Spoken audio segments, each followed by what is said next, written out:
Compartilhe, inscreva-se no canal, deixe seu like e faça um comentário. Só assim você estará nos ajudando a fazer com que esse vídeo chegue a mais e mais pessoas. O nosso crescimento depende da sua ajuda. O relato que vou lhes contar é contado pela minha mãe, ainda viva, e que ocorreu em meados da década de 70, em uma cidade do interior do Paraná. Tínhamos uma chácara em uma cidade do interior do Paraná, a exatamente 350 quilômetros de Curitiba. Era uma terra boa, um terreno de esquina um pouco retirado da cidade, porém não muito longe. A dita chácara era localizada em uma descida para a Cidade Alta, e do seu lado direito havia uma outra propriedade também muito grande, só que nessa propriedade existia um pasto para bois. E logo mais abaixo havia uma mata fechada e escura, voltando à chácara principal. Existiam lá muitas árvores e dentre elas um abacateiro. Eu deduzo que o mesmo era centenário, haja vista que precisavam de 4 pessoas para abraçá-lo.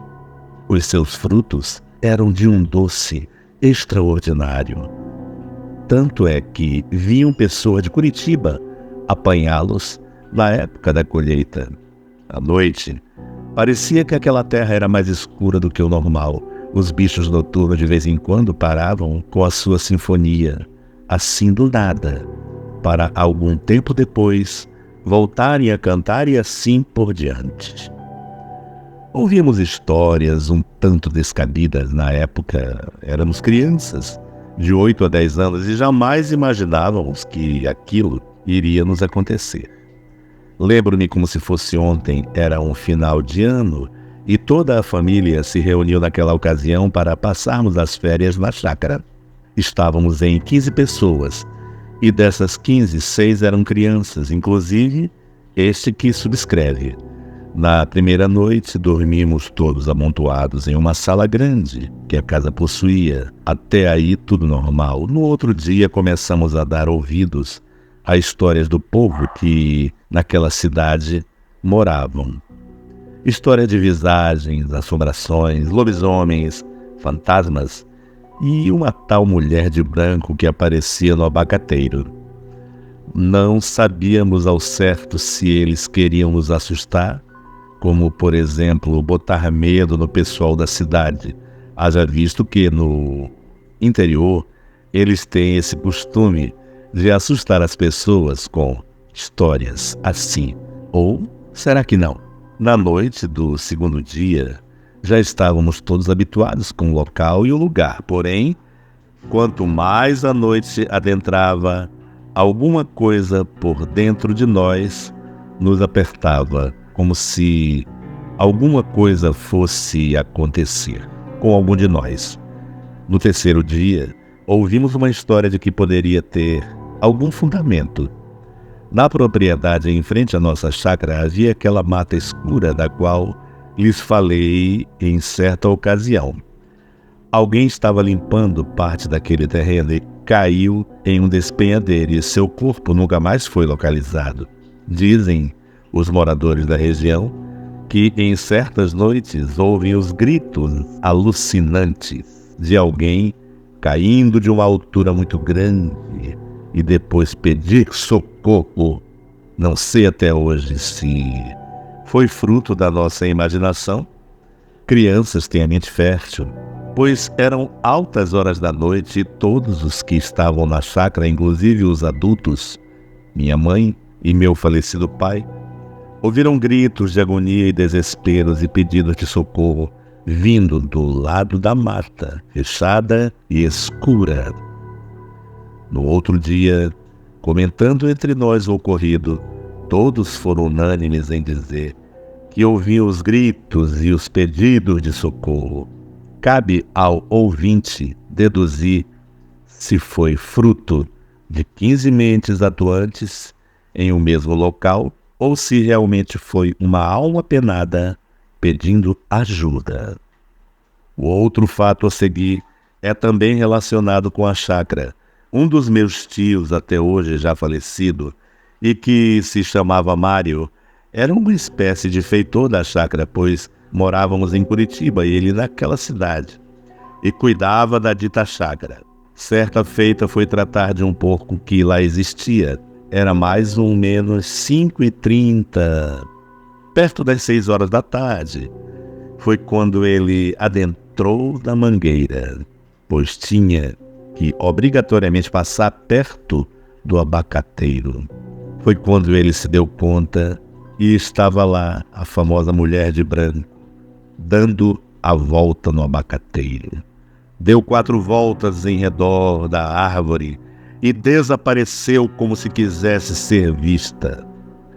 Outro fato também relacionado ao abacateiro. Certa feita minha avó estava parada diante do abacateiro em pleno dia e a minha mãe era menina e perguntou a ela: "Mas o que a senhora está fazendo aí?" Naquele tempo, se você chamasse seu pai ou sua mãe de você, tu apanhava tanto que nunca mais iria esquecer. Era uma falta de respeito muito grande. Uma grande afronta. Foi quando ela se virou e respondeu: "Por que você veio me interrogar aqui, menina?" Agora que a mulher de branco ia me dizer aonde estava a panela de dinheiro. Essa narrativa é descrita pela minha mãe até os dias de hoje. Em outras ocasiões, foram ouvidos isso já dentro de casa, como se alguém derrubasse uma grande quantidade de moedas no chão. Passos vindos do lado de fora, batidas na porta, luzes que se acendiam e apagavam sozinhas. Enfim, foram muitos mistérios e enigmas existentes naquela chácara. Na década de 90, foi vendida a nossa chácara por um preço vil, sendo que o pé de abacateiro foi cortado pelo atual proprietário, deixando somente a terra nua. E até os dias de hoje, nada foi construído naquela terra porque cargas d'água, ninguém o sabe, persiste. Será um mistério naquela terra até hoje? Ou o atual proprietário desistiu de construir? Se foi isso, por quê? Fica a indagação para o ouvinte, que tire suas próprias conclusões.